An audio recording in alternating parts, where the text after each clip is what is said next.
So by now, every one of you know Nico Iamaleava is not at Tennessee anymore. Just a complete embarrassment on all fronts of a situation that's been brewing for a long time, not necessarily specific to Tennessee, but like this kind of garbage has been coming for a long time. So the first thing I want you to notice as we dive into this is a lot of the people who have been pushing for the changes that are happening in this sport, they would call them progress, I would call them just changes. A lot of the stuff they told you didn't have to worry about, a lot of the stuff they told you that wouldn't happen, it's funny how it keeps happening. These are the same people who would tell you players would never opt out of playoff games, If we had more playoff games and less meaningless bowl games, then players won't opt out of playoff games. That same crowd fails to mention that this past December, cats like Nico Iamaleava almost held out of playoff games because they were trying to renegotiate contracts in the middle of a playoff run. He wasn't the only one. But just understand, all these people who cannot take a piss without getting the front of their pants wet, that claim to know what's best for this sport and claim to be visionaries, and boy, they can type a lot of words per minute, can't they? They have not the slightest clue what's best for this sport. And so we've taken the stance on this show for the past several months that we'll just ignore them. I don't really care. I don't care if you label me anti-players' rights. I don't care. I am pro-college football. That's what I am. Been very clear about it. And so everything you're going to hear come out of my mouth is going to be with the best interest of college football in mind. Now, that doesn't mean I couldn't have a screwed up theory or thought, but I am doing it, and I'm being very clear about it, with the best interest of this sport in mind. With that in mind, this stuff goes down. I assume most of you know what happened, but if you don't, late last week, you start to see the reports that Nico Iamaleava is still deep in negotiations because he's getting, I think, about $2.4 million this year, but he wants $4 million plus this year. And of course, that's ludicrous. But, hey, in a free market, get whatever you can get. And so then he has a bunch of his representation go pure clown mode, and they try and shoot it down. They called Nakos all kind of unmentionable words on a family-friendly show such as this. And mind you, they're excoriating the guy as they know good and well they're negotiating behind the scenes. Why did they do that? Why did they act like clowns? Because that's what they are. That's who's running the show in many of these negotiations. Colin, show that tweet I put out, actually. I did not want to do an instant reaction video because I would have just, we would have had to pre-record it because I would have said too much I regretted. But here's what I did put out. When this went down, because what happened is when that stuff happened and Tennessee called his bluff, he no-shows practice Friday. Heupel says, yeah, we're done. So once that news breaks and they're parting ways, I put this out. What an embarrassment in Knoxville. There are no winners. College football continues to benefit people outside the sport at the expense of everyone in it. So to be clear, the people who are in this sport are the players, the coaches, and then us, fans. Those are the ones in the sport. You may think to yourself, well, Josh, how is it not benefiting the players? They're getting a ton of money. They sure are. They sure are. Some of them, a very, very limited sample size, but some of them are getting more money on the front end right now than they would have otherwise in exchange for playing for 3 programs in the span of 4 years, as opposed to the old school way of doing things and developing and letting roots take in one program and maximizing your future earnings at the next level.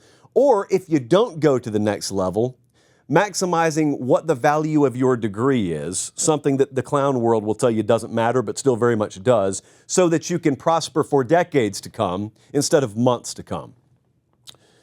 So right now, we have a situation set up where you've got people who are the most ill-equipped imaginable to represent anyone, including themselves, that claim to be representing players. Nico Iamaleava is the latest example. There are people who have called themselves representing him that have no business representing anyone in any kind of negotiation because they're not qualified or capable to do it. But since there really are no rules or guidelines or certification necessary because it's college football, why would we have our ducks in a row? That's allowed to happen.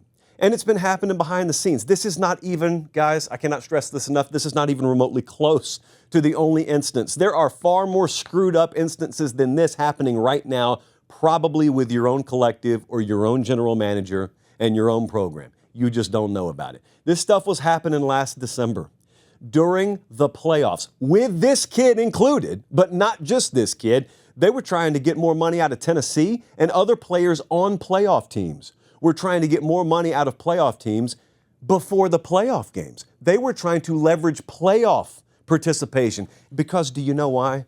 Hey, quick timeout. Check and see if you're subscribed to the channel. If you're not, make sure you do. It's free. It doesn't obligate you or sign you up for anything. It just helps us keep the channel free. All right, back to the show. You want to know what the explainer was? The explainer was, well, our client, half these folks don't know the I comes before the E in the word, but hey, our client is being paid X amount of money to participate in 12 games, maybe a 13th if you make the conference championship game. And you guys made the playoff.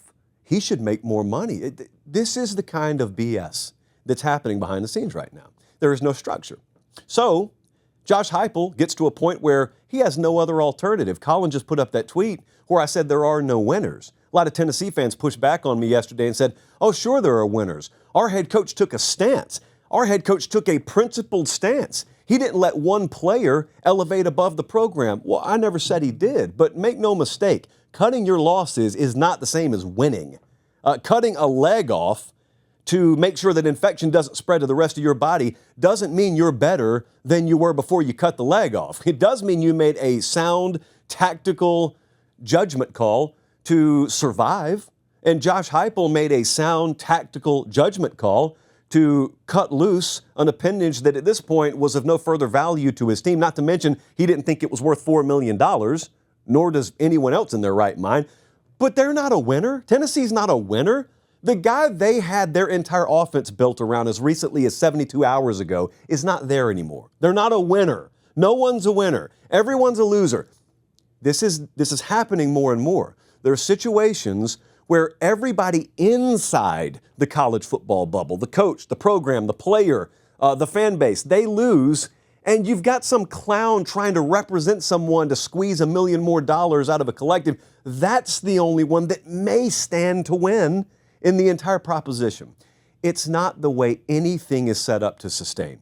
College football can't sustain that way. I don't really care that anyone else took to Twitter or took to their own show or just yelled on the street corner yesterday, well, good for Nico. I mean, Nico should be able to get as much as he wants. Yeah, okay, all right. At what end? This is what bothers me probably more than anything about the entire situation. I don't just mean Tennessee and Nico. I mean where college football is right now. Where college football is right now is pathetic. You've got so many people from all angles arguing over how the resources should be allocated. You've forgotten where the resources come from. You've forgotten where the money comes from. I'm pointing to where the money comes from. It's me. I'm pointing to where the money comes from. It's you watching. You, the season ticket holder. You, purchasing YouTube TV. You, the fan. This sounds really, really childlike, and it sounds sort of like rainbows and unicorns, and oh, that's cute, that's fun to tell yourself. No, it's reality. It's reality. They build those stadiums 100,000 plus because there is a mass interest in this sport. And that creates very, very valuable properties. They're called inventory, football games, because a lot of people like to watch it. And then your Foxes and CBSs and ESPNs come along and say, well, we'll pay a lot of money to be able to broadcast this because we know how many people are at home watching, and we can sell advertising against this, and all the big brands in the country will want to advertise up against those games because they know the audience is going to be there. And then that makes a ton of money. And then the players look around and say, well, we want some of that. And then a lot of other people say, well, yeah, they should get a cut of it. And then they argue, no, they shouldn't get a cut of it. And that goes on for 20 years. And then finally, you're going to get a little bit in the way of NIL, and then the transfer portal, and then courts say, well, you can't enforce this rule, and you can't enforce that rule. There is no limit to how screwed up things can get when the wrong people are in charge. That applies across the board, kids, but college football's finding that out. There is no limit to how bad things can get and how screwed up things can get. There are so many cautionary tales throughout history of something that once was good and the wrong people got their hands on the wheel. And the bad part about this is when things are going good, that's when everyone lets their guard down. When things are going good, that's when you take your eye off the wheel and you never know that someone from the back seat or someone who was in the trunk where they belong snuck up there and got their hands on the wheel, and all of a sudden we're going down a road we're not supposed to go down. But hey, hey, people are still watching, people are still watching the games, so that must mean everything's good. Look, the ratings are good. That's why I keep using the poison metaphor. St. Louis and New Orleans, they have something in common. They're both located along the Mississippi River, but they're hundreds of miles apart. So if a resident in St. Louis just takes to pouring thousands of gallons of toxic chemical into the Mississippi, it wouldn't be very smart to call down to his buddy in New Orleans 5 minutes later and say, anything yet? No. Guy in New Orleans says, water looks good to me. Well, hasn't had time to get downstream yet. Check back with him in 5 weeks and ask him what the water supply is like down there. But see, at that point, the guy in New Orleans can't take preventative measures, because the thing about a preventative measure, by its very definition, is you have to do something about it before the problem exists. And that takes foresight, which good leaders have, but we don't have those in college football right now. And so they can't see around the corner. They don't anticipate, because these aren't very talented people. I don't care if they're located at NCAA headquarters. I don't care if in some cases they're university presidents. A lot of these people elevated a bureaucratic ladder where they didn't so much climb as they slithered up it. And the only reason they hung out on that ladder so long is because they didn't have enough talent to make it in the private sector. They never created anything themselves. And so they latched onto what others created and found a way to screw it up, because they really don't have a lot of talent and they don't have a lot of foresight. You just count on the fact that because that sweater vest looks so nice and neat, and that Lexus you pulled up in looks so expensive, you must have everything figured out. They don't. They don't. What they have figured out is a way to just survive and just slither. And so they get in positions where, in lieu of real leadership, they're the ones driving the bus. It's been a problem for decades in college football. It's just that if you're a fan of Iowa, you didn't really want to worry about that on Saturday when Northwestern's coming to town. You just want to have a good time. It's not your job to worry about it, by the way. But all the while, there's been trouble brewing. The poison has been dumped in the river. It's been headed downstream for quite a while. It's just, you're kind of finally tasting it. Now, that's the bad news. The good news is it can be rectified. It's not a permanent issue. It can be rectified. But shouting someone do something is not an answer. That's not a game plan. So to go back to what I was talking about for a second, trust me, we got plenty of time tonight. There are many angles I want to take on this. Heupel did what he should have done. Okay, Heupel did what I would have done, but as I've told Josh Heupel to his face, and as I've told many other head coaches, one of the many reasons I couldn't have your job is I would make that call way before you made the call. I'd make the call the first time somebody's agent or representative hit me up in the middle of the season. I had a head coach recently give me a story about a guy that wasn't necessarily the best practice player. It's not Tennessee, it's not Nico, but still kind of case in point here. This head coach told me a story about a guy that wasn't one of their better practice players, not a great energy guy, not a terrific locker room guy, not a cancer or anything like that. Not a guy that they would promote as one of the faces of the program, let's just put it that way. But they have, a game or a spring game one time where he gets in and he's a gamer, So spring game format being what it is, a lot of people get in that normally wouldn't get in a real game. So he gets in and he shines and he pops a couple of times, big plays. Well, reckon where he is the next day.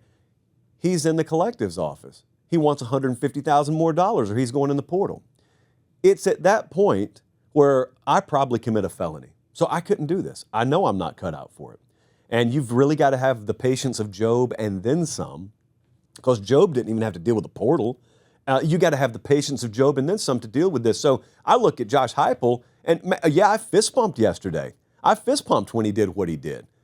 The words "good for Josh Heupel" came out of my mouth too. We weren't disagreeing on that. If you're a Tennessee fan watching, we weren't disagreeing on that, you and I. What we were disagreeing on, some of us, was you're not in a better place now for this season than you were before you lost your starting quarterback. Now, what I don't know is how angry those people are. Well, I do know how angry they are. Are they angry enough to where they just go and pull a blockbuster shocker acquisition in the portal? They may be. I have no clue what's about to happen. They may be. But I'll go back to what I just said. You got so many people just blinded and they're so close to the forest, they can't really see the individual trees. They don't. So many people are running their mouths in college football right now that they don't understand what they're arguing over is semantics, and you're arguing on the deck of a sinking ship. It doesn't matter who wins the argument. You are a bunch of people, in many cases, who are not responsible for building the greatness of college football. You're arguing over how to divvy up resources and who should get this and who should get that. It's like a water dispute back home where I'm from. You'd have new people building on property they own, and you're arguing over, well, who should get access to this tributary and who should get access to this stream, and are you allowed to build this dam here and there? And it's this fixed pie mentality that they operate on that, well, the water's the water. You know, it'll always be the same amount. Well, what if the lake dries up? Doesn't really matter if you got permission to build your dam at that point, does it? It doesn't really matter if you got your contractor out there and your surveyor out there and you leveled that ground just right. There's no more water. So the same question applies here. What if you get your argument to go your way? You know, what if you get federal intervention on the commissioner's side? Or what if you get full employment on the agents and the players' side? But nobody's there anymore. What if the money dries up? Well, that can't happen, Josh. People would never turn away from football. People would never lose interest in football. Well, not totally. But did you check out spring attendance yesterday? See those pictures from all over the country? Anybody? No, because most of you didn't attend one. It's not the end of the world. Talked about this the other day. Bad faith actors will come in and say, spring attendance doesn't matter. You'll be there in the fall. Yeah, I'll be there in the fall. I will be there in the fall. But that's just another thin layer of connective tissue that used to exist between the fan, or as you would call them, the consumer. You don't really give a crap about a fan, but you would call them a consumer, and your product. National Signing Day used to be a holiday. Nobody really cares about it anymore.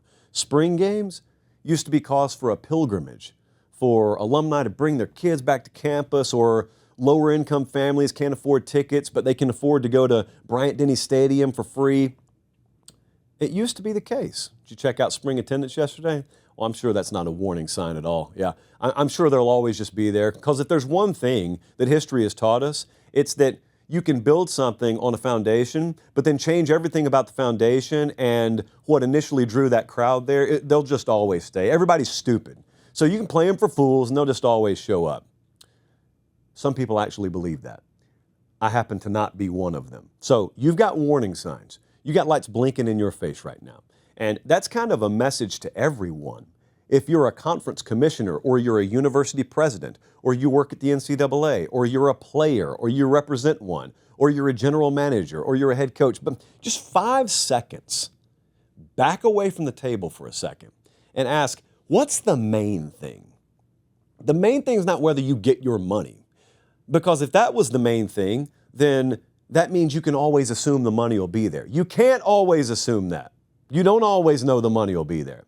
Just like you don't always know the water will be there. You got to make sure the water is going to be there. And the other part is moving forward. This is what I kept thinking about yesterday. What happens to Nico? I saw reports. I didn't even bother to research it, so this may or may not be true. I don't care.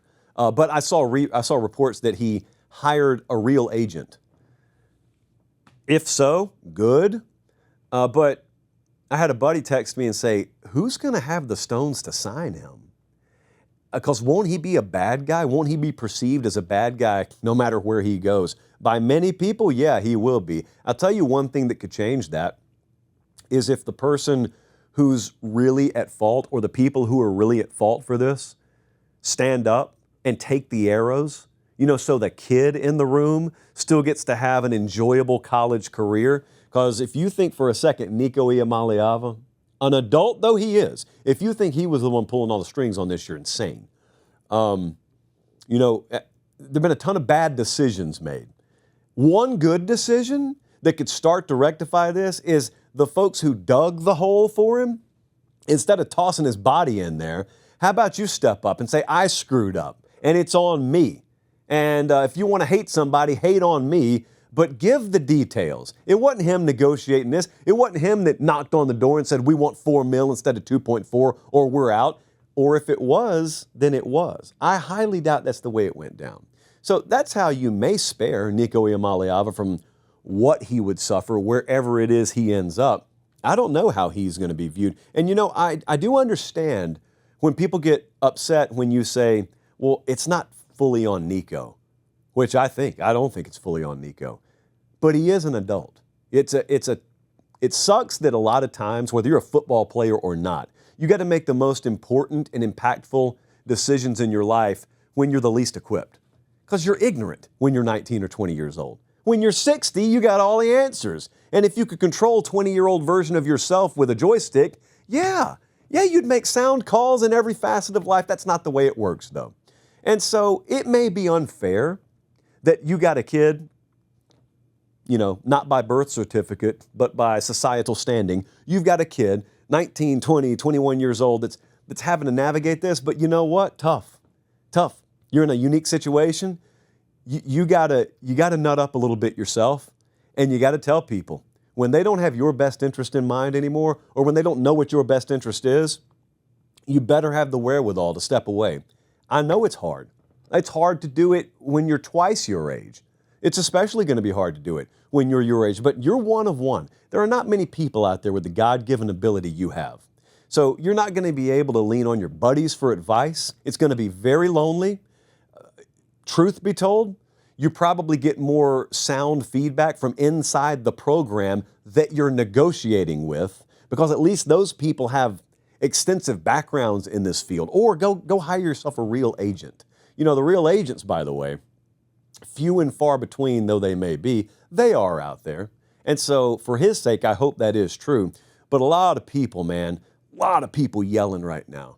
Well, I think everyone realizes the situation's screwed up now. I think I can count on one hand the amount of people who are still satisfied with where college athletics are. And I've told you for a while, you and I disagree on individual things, playoff expansion being one of them. And I've told you for a while, I'm not making this about playoff expansion, but anytime we've talked about this, whether you wanted it to expand or I didn't want it to expand, I always told you it's not about expanding the playoff in a vacuum.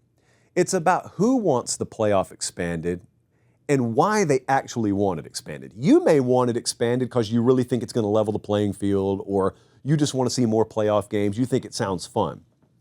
I disagree with you, but I don't care. If that's your motivation, great. We just define good in a different way. But the cats over here pulling the strings do not care about the things you care about, nor do they care about the things I care about. They found a way to build an ATM machine, but they couldn't call it an ATM machine because that would insult your intelligence. And they did need your support. They needed broad fan support. So they called it an expanded playoff. It was an ATM machine. It was a reason for them to print money.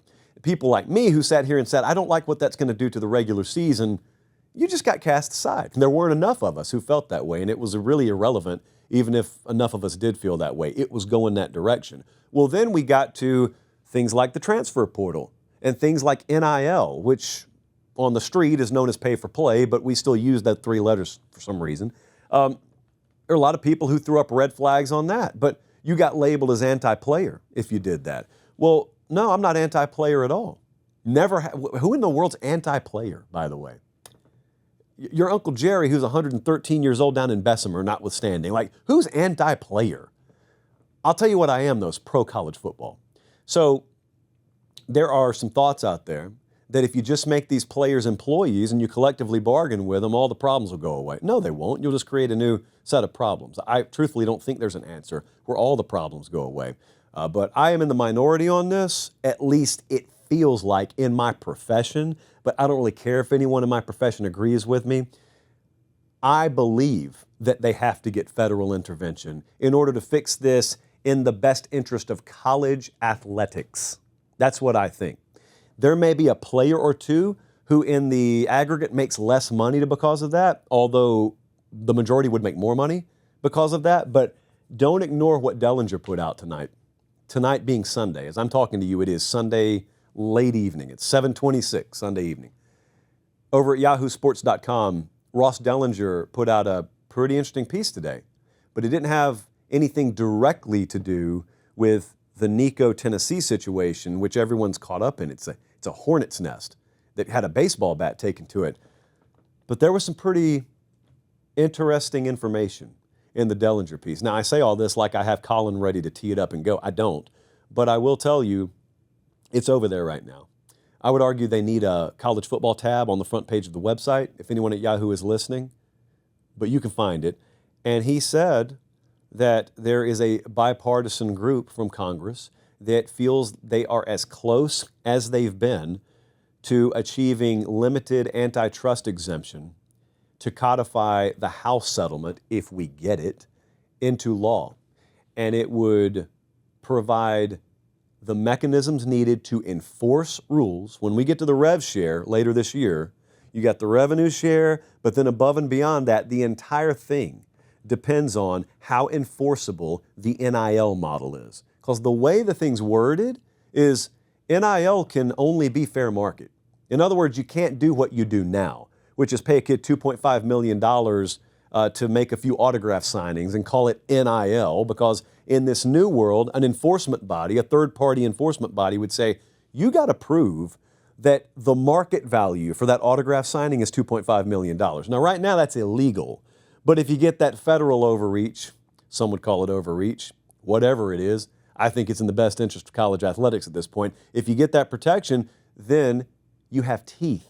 You can actually enforce your rules. And at that point, NIL being pay for play becomes far less an issue, and then you just have payroll versus payroll. But the thing about that is Kentucky's is equal to Alabama's.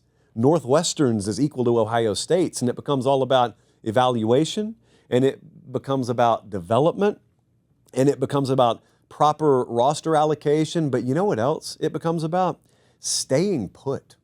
Not because you outlaw transfer portal movement, but because you become far more incentivized to stay at one place for a long time. I said a second ago, there's a ton wrong with the sport right now. It is not beyond repair. If it was, I wouldn't be talking to you right now. I'd go find a new line of work because this would be a dying field. It's not. It's an insane period of churn. The documentaries will be many from the 2020s, when we get to like 2040. I hope the story about college football is, boy, there were some dark periods, but maybe we needed to go through that to get where we are, fill in the blank. That's what I hope. I believe this was a tipping point, one of many, and I believe that behind closed doors, while it sucks to watch, Greg Sankey, the commissioner of the SEC, probably gets more angry at this. Tony Pate in the Big Ten gets angry at this, and they take it and they just wave it in front of Congress's face. I believe there is a motivation amongst anyone in Washington, D.C., which we don't talk about a lot on this show, to make sure college athletics are preserved, college football is preserved, because it's one of the many layers of fabric that make the country unique. So I don't want to go down that whole rabbit hole, but I think they're going to get it. I think for the first time, I am more confident than not that they're actually going to get that limited antitrust exemption that many people in my industry think is like Satan wearing a mask walking into college athletics. It's not. It's not. Look around right now, and then you tell me that you've got everything figured out. Because a lot of people advocated for this garbage right now. This is not college football. Not as the way it should be, at least.